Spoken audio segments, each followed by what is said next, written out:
Ya. Señor, Señor, ¿no profetizamos en tu nombre? ¿Cuándo? En el momento que el Espíritu Santo cayó y dieron fruto temporal. Profetizaban en su nombre. En el momento que estaba ahí el Espíritu Santo, ¿qué produce el hombre cuando el Espíritu Santo está? Lo que el Espíritu Santo es. Hubo sanidades, hubo milagros, hubo prodigios, hubo cantidades de cosas. Los apóstoles antes de recibir el Espíritu Santo, aún sin recibir el Espíritu Santo y por haber recibido una palabra de poder de Dios, del Señor Jesús, de Dios a través del Señor Jesús, les dio potestad de hollar serpientes y escorpiones, les dio potestad de hacer caer fuego del cielo. Una cantidad de poder les dio a esos hombres que podían matar con solo señalar a una persona, la podían destruir. Y ellos decían, cuando al Señor Jesús no lo dejaban entrar en Samaria y a los discípulos, ellos en su ego, en su yo, porque todavía eran hombres carnales, llevados por el pecado todavía, ellos dijeron, Señor, ¿quiere que mandemos que haya llover fuego del cielo y los consuma a una ciudad? Imagínate qué clase de poder tenían esos hombres, por tener potestad de Dios. Entonces vamos al poder que tenían los apóstoles, los profetas, hombres que no tienen el Espíritu Santo. La Biblia dice que el Espíritu Santo venía sobre ellos, o sea, eso significa que reciben una potestad de Dios, un poder de Dios. Entonces, cuando esos hombres declaraban algo, sucedía como ellos decían, y es de que se metiera con ellos, se los eliminaban del sistema, por decir así. Cuando Elías estaba huyendo, o en el momento que Elías hizo cerrar los cielos, el rey Acab lo mandó a llamar, lo mandó a apresar para llevarlo. Entonces, cuando los soldados venían lejos, se acercaban a él, hacía descender fuego del cielo y consumía 50 soldados. O sea, venían 50 soldados y bajaba fuego del cielo y los consumía, los acababa. Eso pasó como 3 o 4 veces y mató un poco de hombres ahí. Ya los últimos se arrodillaron de lejos a pedirle perdón y que por favor no los matara, que fueran con él del rey. Ese poder tenían esos hombres. Entonces aquí la gente le parece... Y no solamente él, sino que Eliseo le pidió una cantidad mayor que... Eliseo, según la Biblia, hizo el doble de milagros de Elías, porque él pidió eso. Entonces dice, muchos miran aquel día, Señor, Señor, en tu nombre no profetizamos en tu nombre, y en tu nombre echamos fuera demonios, y en tu nombre hicimos muchos milagros. Entonces les declaré, nunca os conocí. Apartados de mí, malditos hacedores de iniquidad. En estos días vamos a volvernos a ese momento, porque Jesús les dijo, nunca os conocí. Esto hace parte de la predestinación.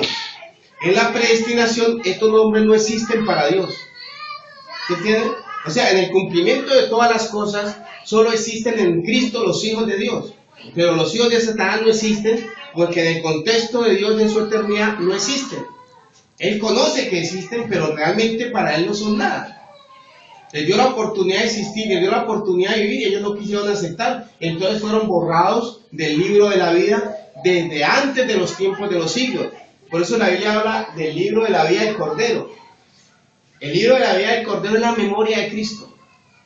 Todo lo que está injertado en la memoria de Cristo es el libro de la vida del Cordero. Todo lo que es de Dios está injertado ahí. No es que se va a unir un libro en el cielo ni nada de eso. Es que en Cristo solo están impregnados los hijos de Dios, no más. Por eso dice, el que no se halló inscrito en el libro de la vida fue lanzado al lago de fuego, porque no existen para Dios. O sea que su única actividad en este mundo era la maldad. Y entonces solo les quedaba el exterminio, porque no estaban destinados absolutamente para nada. Entonces, el reino de los cielos será semejante a 10 vírgenes. Vamos a leer otra vez esto. Que tomaron sus lámparas y salieron a recibir al esposo. 5 de ellas eran prudentes y 5 insensatas. Las 5 prudentes, tierra buena. Las 5 insensatas, tierra mala. Dios dice, salieron a recibir al esposo. 5 de ellas prudentes y 5 insensatas. Las insensatas tomando sus lámparas no tomaron consigo aceite. O sea, les cayó la unción del Espíritu, pero no la llenó. Solamente fue temporal. Mientras que las prudentes tomaron aceite en sus vasijas, o sea, se llenaron. Fueron prudentes. Fueron prudentes, ellas sabían que eso lo necesitaban, juntamente con sus lámparas. La lámpara recibió aceite. Eso también vamos a ver qué es la lámpara encendida. O sea, vamos en un proceso, ¿no? Y aquí vamos a entender muchas cosas. Dice, malas prudentes tomaron aceite en sus vasijas juntamente con sus lámparas.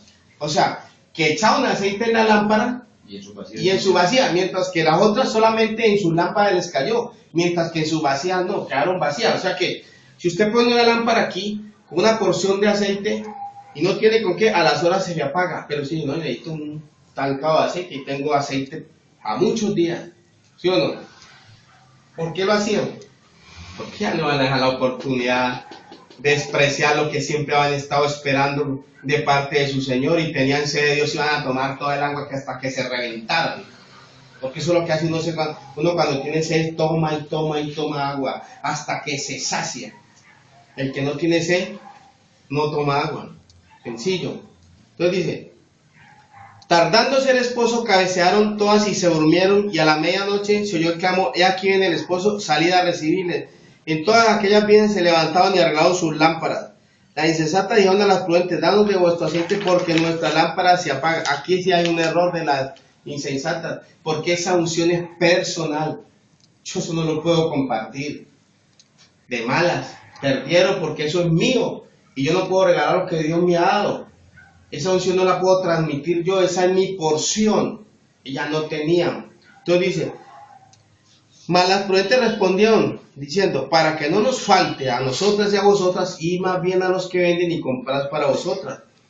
Para vosotras mismas. Mientras ellas iban a comprar, llegó el esposo, y las que estaban preparadas entraron con él a las bodas, y se cerró la puerta.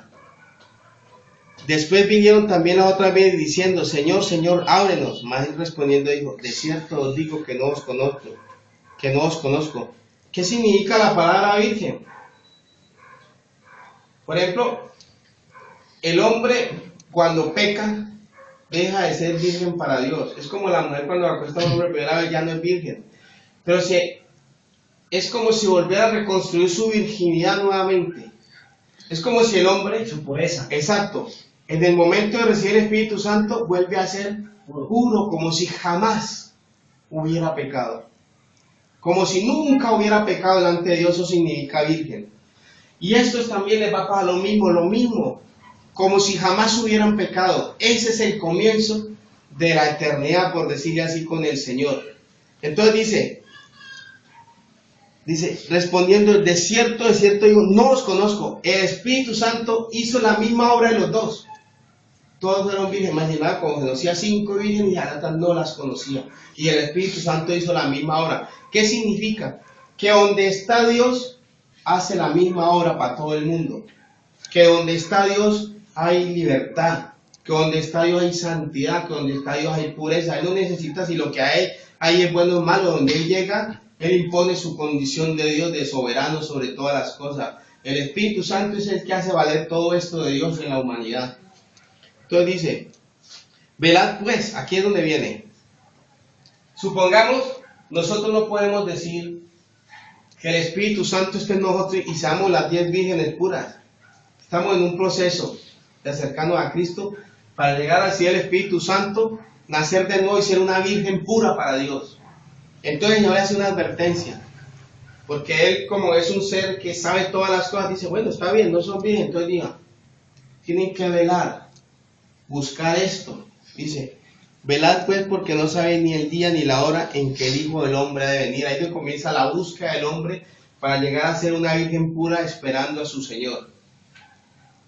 Entonces dice, cuando Jesús dijo que no tomaban aceite en sus vasijas, es que no la bebieron, mientras que las otras llenaron sus vasijas, o sea, el interior. Estos son los hijos de Dios.